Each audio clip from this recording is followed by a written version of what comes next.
Assalamualaikum warahmatullahi wabarakatuh. Mohon izin Bapak dan Ibu, perkenalkan nama saya Zaki Radifa Nunianto, peserta Latsar Calon Pegawai Negeri Sipil Kementerian Perhubungan tahun 2024. Penempatan wilayah kerja Direktorat Jenderal Perhubungan Udara, tepatnya pada kantor unit penyelenggara Bandar Udara kelas 2 Iskandar di Pangkalan Bun. Di hari yang baik ini, izinkan saya memaparkan dan membawakan sebuah materi yang berasal dari agenda kedua dengan topik berakhlak. Perlu kita ketahui bersama bahwa berakhlak di sini bukanlah merupakan suatu sifat, namun berakhlak di sini merupakan gabungan dari beberapa poin penting yang mesti dikerjakan kemudian diamalkan oleh setiap aparatur sipil negara. Dengan hashtag Bangga Melayani Bangsa, berakhlak memiliki 7 poin penting di dalamnya. Di antaranya berorientasi pelayanan, akuntabel, kompeten, harmonis, loyal, adaptif, dan juga kolaboratif. Mari kita ulas setiap poin pada kata berakhlak. Yang pertama adalah berorientasi pelayanan, yaitu memahami dan memenuhi kebutuhan masyarakat, kemudian ramah,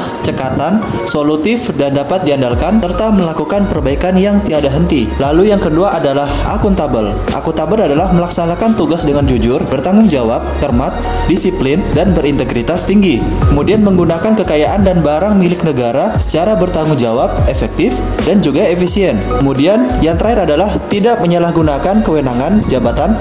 Ketiga adalah kompeten, yaitu meningkatkan kompetensi diri untuk menjawab tantangan yang selalu berubah. Kemudian membantu orang lain belajar, serta melaksanakan tugas dengan kualitas terbaik. Yang keempat adalah harmonis. Harmonis ialah menghargai setiap orang apapun latar belakangnya, suka menolong orang lain, dan membangun lingkungan kerja yang kondusif. Yang kelima adalah kolaboratif, yaitu memberi kesempatan kepada berbagai pihak untuk berkontribusi, terbuka dalam bekerja sama untuk menghasilkan nilai tambah, serta menggerakkan pemanfaatan berbagai sumber daya untuk tujuan bersama. Yang keenam ada adaptif, yaitu cepat menyesuaikan diri menghadapi perubahan, terus berinovasi dan mengembangkan kreativitas, kemudian bertindak proaktif. Lalu yang terakhir adalah loyal atau loyalitas, yaitu memegang teguh ideologi Pancasila, Undang-Undang Dasar Negara Republik Indonesia tahun 1945, NKRI, serta pemerintahan yang sah. Kemudian menjaga nama baik sesama ASN, pimpinan, instansi, dan negara. Kemudian yang terakhir adalah menjaga rahasia jabatan dan negara. Sekarang mari kita ulas tentang 3 tokoh ASN Kemenhub yang menginspiratif. Yang pertama adalah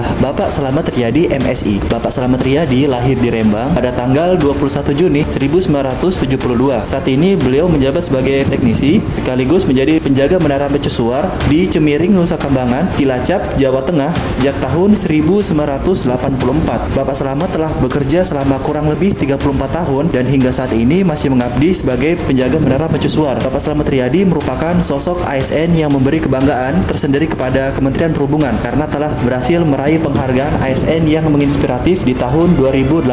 Hal ini disampaikan oleh Bapak Menteri Perhubungan Budi Karya Sumadi usai bertemu dengan Bapak Slamet Riyadi di Jakarta pada hari Selasa tanggal 18 Desember tahun 2022. Tokoh yang kedua adalah Kapten Daniel Dewantoro Rumani SE SSIT MM MA. Beliau lahir di Hangoan pada tanggal 5 Desember tahun 1968. Beliau saat ini jabat sebagai Direktur Utama Akademi Penerbang Indonesia atau API Banyuwangi. Kemudian prestasi beliau yang lain adalah beliau jadi Ketua Umum Ikatan Pilot Alumni Curug ke IPAC pada periode 2019 hingga 2022. Prestasi Bapak Kapten Daniel Dewantoro Rumani yang lain dalam melaksanakan uji coba Seaplan yang disesuaikan dengan rangkaian balap F1 Powerboat yakni pada tanggal 26 Februari tahun 2023 lalu. Pesawat yang sering disebut sebagai pesawat amfibi ini didatangkan dari API Banyuwangi, perguruan tinggi milik Kementerian Perhubungan yang merupakan satu-satunya di Asia Tenggara yang menyediakan pendidikan penerbangan